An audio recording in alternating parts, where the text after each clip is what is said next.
Good evening, pilots and mercs. Today we're going to be going over Big Red 40Tech's BattleTech the Thorn video. It looks like this is a older battle mech from the looks of it. I'm not entirely familiar with it. I don't think it was in the Mechwarrior series, but everyone was recommending this channel. I saw this 20-ton mech and I was interested. So without further ado, grab your snacks, grab your drinks, and let's roll the film. BattleTech the Thorn. Yeah, I think this is one I wouldn't be familiar with. 20 tons of mistakes. Here we go. In this video, we're going to be doing an overview of perhaps one of the strangest designs in BattleTech. If you ask someone at any point in the history of BattleTech if it was a wise idea to make a 20-ton frontline combat mech, they might balk at you and call you mad. See, the problem is that I can vouch for the Irby because at least you can shove a bigger engine in there. You can put an AC-20 on there. But from what I'm seeing here, this is what I'm assuming is an LRM-5 because I was going to say an SRM, but no, it literally just has a LRM-5. I can only assume this is like an AC-2, maybe an AC-5 if you're lucky, but again, how do you have ammo for both your LRM-5 and then your autocannon? So this is probably just a laser, and then you have another laser here. Maybe a medium laser. But again, this has to be fairly fast in order to be competent. Like, I would say 50 to 60 kilometers an hour minimum for this thing to be viable. Let's see it. Well, Ford Military Limited proved that being found on road dead is still true in the 25th century and beyond, and it is as true as it was during the 20th and 21st century. Without any further delay, let's get into another notch on Ford's failures. The Thorn. A light mech weighing in at 20 tons, the Thorn was born with a very flawed idea in mind.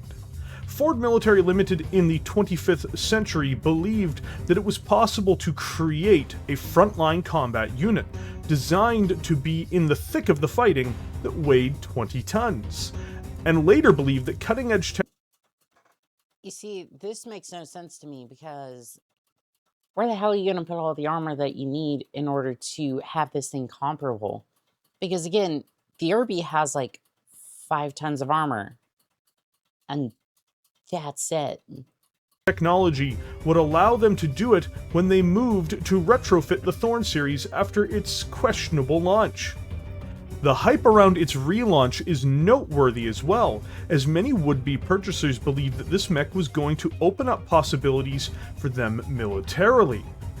Its reception upon its actual release and use is described as mixed, which of course really telegraphs that it's not a successful design.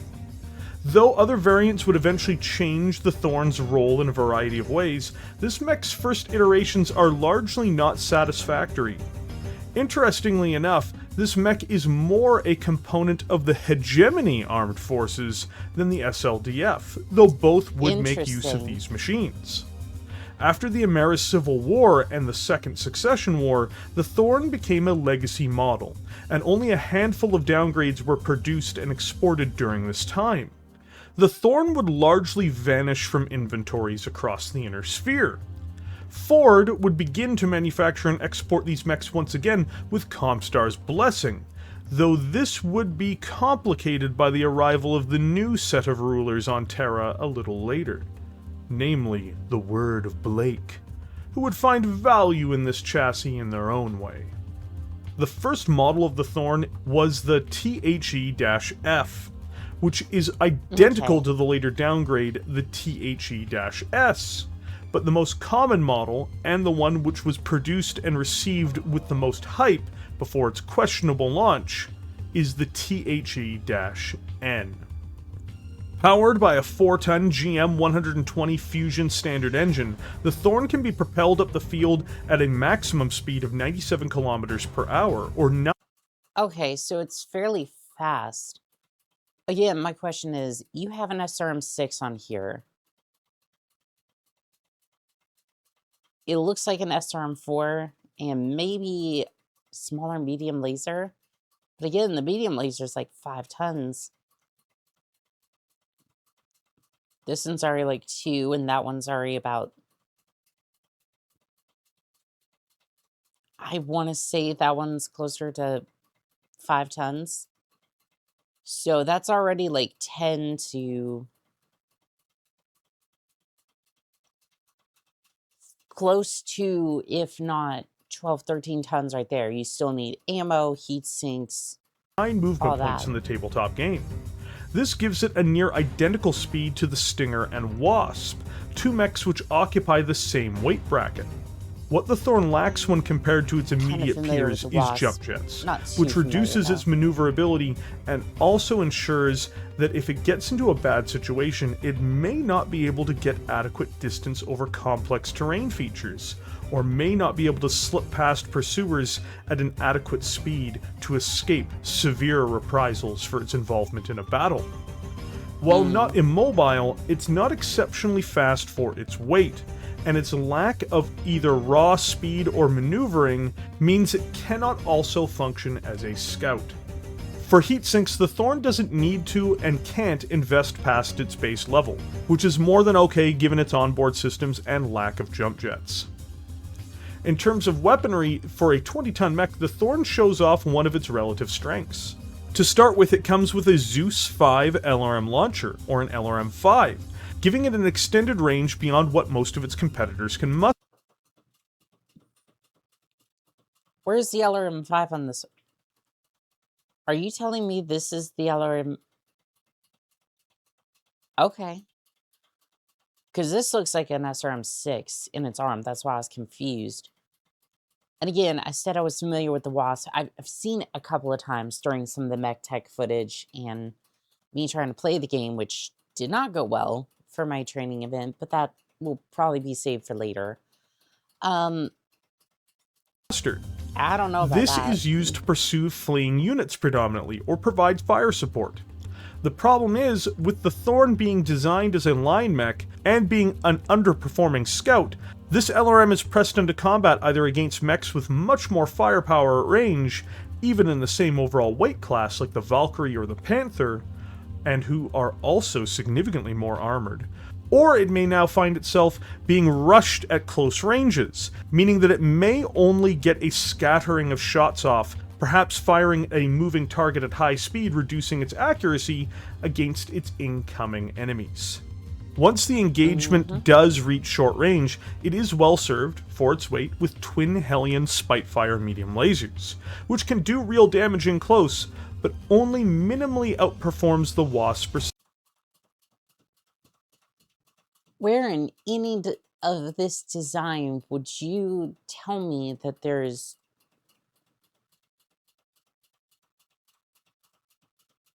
I'm assuming this picture is unrelated because there is no way that you could tell me that this model looks anything like the model you're describing in this particular instance. And I don't think that's on red, by the way. I think this is more just variance may vary in this case. Okay, fair enough. Stinger's damage output at this range. In our last portion over the individual components of this vehicle, we'll be looking at the Thorn Ends chassis. First, it uses endo steel on board to save 1 ton of weight, which can allow the Thorn to contribute to its own protection in the form of a case for its LRM ammunition, which can stop internal ammunition explosions from spreading, as well as allowing it to possess 4.5 tons of standard armor, making it the most heavily armored light mech for its tonnage, outdoing the Locust by half a ton. This level of protection... When you're outdoing the Locust by half a ton, you know that you're just in a world of hurt. By the way, that's no shame to the Locust. The Locust can do just fine in its weight class as long as you refit it. But that's not good. Is relatively impressive for its weight, but will rapidly falter when placed into a frontline position, especially due to its lack of jump jets, and without the enhanced mobility of the Locust. So while in theory it is more protected than, say, a Locust, it's actually less protected than the Locust in a real combat situation, due to the Locust being able to avoid fire, most principally. As it is intended to be used, the Thorn can be questionable. If attempted to be used as a scout, it will typically be isolated from the rest of its unit and destroyed, as the Terrans themselves would find out in their own reports to Ford when it was employed in such a role. When deployed... Yeah, because 90 kilometers an hour is about the standard speed of a medium weight battle mech. A little bit slower, but still, you're not reaching the speeds a light mech should. Because most of those light mechs, like Locust, they can maneuver in and out of combat. This thing, good luck. As a light support mech, it can definitely offer some value, but it is often not packing the volume of support a light formation will be begging for in their time of need. It is a wrong-headed idea that in a heavier light mech may be more possible, but for its weight, there just isn't enough there to make this happen. Even with later technologies, such as with clan tech, the idea will still largely flounder, if only because its future opposition will likely have access to the comparable technology, meaning it just escalates what it will be forced to face later down the road. This is why the Thorn, in its first iterations, just lacks what is needed to thrive on the battlefield. But there have been a multitude of attempts to change this vehicle, either doubling down on the design or choosing to move in a new direction. During the Succession Wars, the THE-F would be resurrected in the form of the THE-S.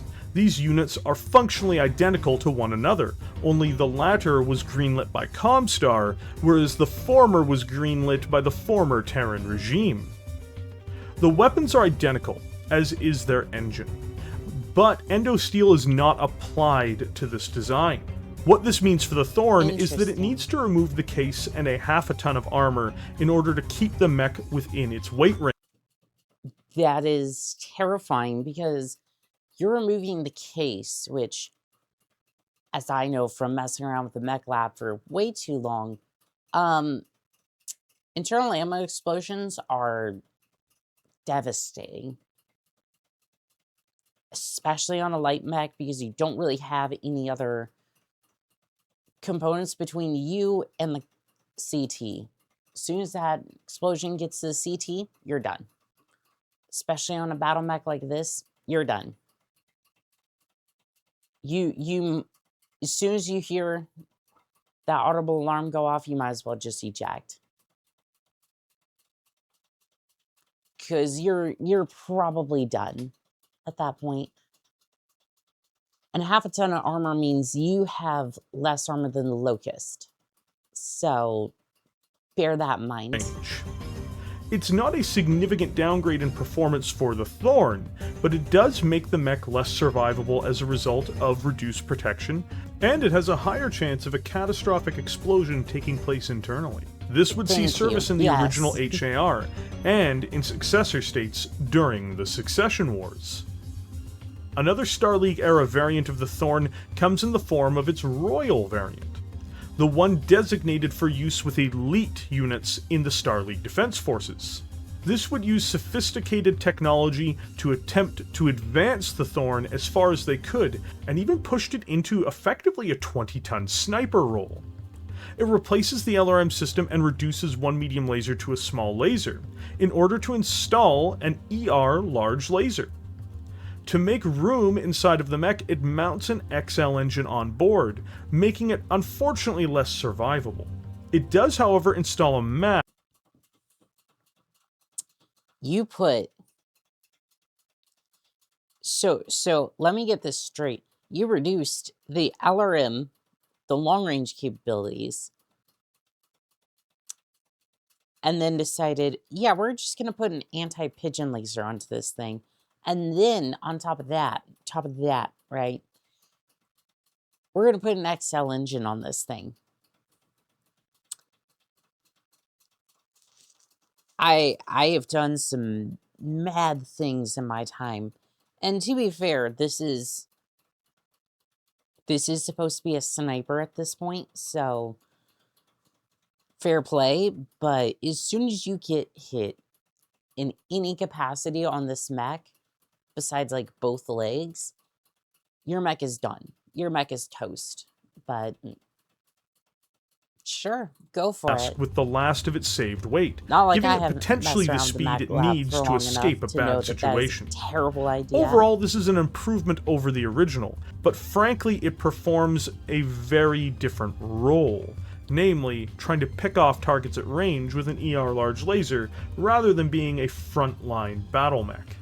The final variant we'll discuss today is the N1, which was commissioned by Anastius Vogt, and it would see its first true engagements in the Battle of Tukiyid. It once again installs an XL engine and double heat sinks, as well as drops almost the entirety of its original weapons arrangement. It does all this to install an enormous ER PPC in the right arm, replacing its missile launcher. And okay, no, I can see that. I can see that, especially on a 20-ton mech. Sure, I can see that. But again, at this point, you have went and made this thing not survivable. It's been turned into a sniper role. You've basically